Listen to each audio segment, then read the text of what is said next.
All right, folks, I know there were plenty of doubters out there. That's right. I read your tweets. I said last week that it just felt like this was Bobby Lashley's time, and it was. We are officially in the era of the Almighty, and I am all for it. Meanwhile, the booking of two other Raw superstars has me scratching my head just a little bit. Okay, a lot of it. Let's get right into it, shall we? Here's what Raw got right this weekend. Which part of the show?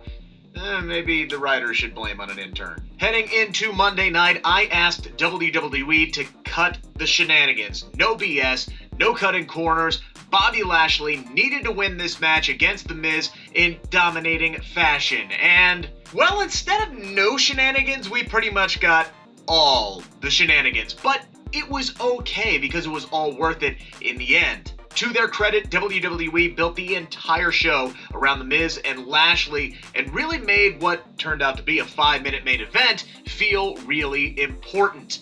True to character, Miz did everything that he could to get out of this match after Drew McIntyre turned down his pleas for help. He faked sick to postpone the first match by an hour. Then when that first match got underway, he intentionally got counted out by grabbing his title and running like a scalded dog, as good old JR would say. But in the end, he pleaded with his old pal Shane McMahon to not force him to defend it in the main event, to which Shane booked him in a lumberjack match. Good. I don't care if they both are heels right now. Wait, is Shane a heel? Who knows? We'll get there. But even if he is, these two literally tried to kill one another at WrestleMania 35, so why would Shane help him out now? This makes all the sense in the world that Shane would take one last opportunity to stick it to his old pal. Granted, watching all of this unfold in real time was very, very irritating. And if WWE had booked this over the course of several weeks leading up to a match at Fastlane, I'd be ready to set my desk on fire by then. But they did it over the course of a night, and ultimately, we got the payoff that we all deserved. After 3 heat-building hours, there was nowhere to run, there was nowhere to hide for The Miz. He got absolutely decimated by Bobby Lashley inside of 5 minutes, and for the first time in 17 years, Bobby Lashley is now the WWE Champion. And frankly, good for you, dude. You deserve it. Just to think, this time last year, you were laying around in bed with Lana. Well, okay, some could argue that that's better than winning the WWE Championship, and they would have some valid points. But still, this is long overdue. Congratulations to Bobby Lashley. Now, dare I say, let's get Brock Lesnar back in here and give me what I want. Moving on now, Drew McIntyre and Sheamus absolutely slapped, and I mean absolutely slapped. These two dudes didn't pull any punches. They beat the holy you-know-what out of each other for 23 minutes plus. I especially loved the finish with Drew hitting the Claymore a split second before he was going to get hit with the Brogue Kick. The whole match executed to perfection, and I say this with no bravado whatsoever. We witnessed an early match of the year candidate on Monday. It definitely deserved to be at Fastlane, if not at WrestleMania, but I will never complain about getting a pay-per-view quality match for free. And honestly, after what we saw on Monday, I wouldn't be mad if they ran this one back at either one of those two events. Going back to our good buddy Shane McMahon, it's pretty clear that we're gonna get him versus Braun Strowman at WrestleMania, which I'm fine with. Shane's matches always fairly entertaining, and chances are he's gonna go flying off of something, so sign me up for that. But if what we saw Monday is how the rest of this build is going to go, yeah, you can count me out of that. Braun comes down to the ring, right? He says Shane and Adam Pearce have it out for him, the same song and dance we've seen the last couple of weeks. Shane and Adam end up coming down to the ring, and Shane O'Mac starts spouting off something about communication. I don't know, I wasn't really listening. But by the end of it, he ends up making a tag team title match between Braun Strowman and Adam Pearce against the champs, the Hurt Business. Now, Pearce doesn't even take off his blazer for this match, as Braun does 99.9% of the work.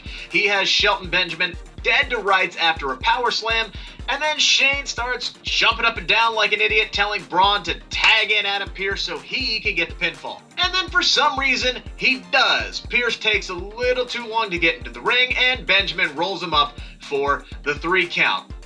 So, okay, while I'm happy WWE did not feed the Hurt Business to Braun and a member of WWE management, why on God's green earth would Braun tag out there? Why would he give a single F about what Shane wants him to do? If I got a guy beat, I'm pinning him, especially with gold on the line. I don't care who's telling me to do what. The whole thing just made Braun look dumb. Impressive in the ring, but dumb. Also, under the dumb category, I hate, flat out loathe, how easily Shayna Baszler loses these days.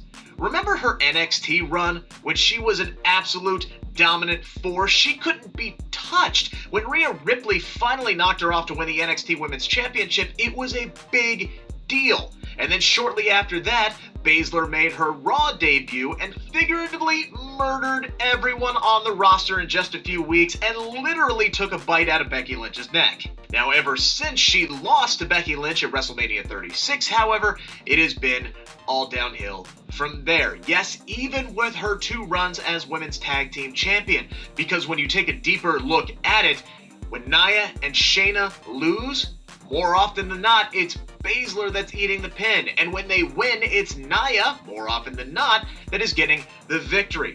Nia Jax is the one that's protected here.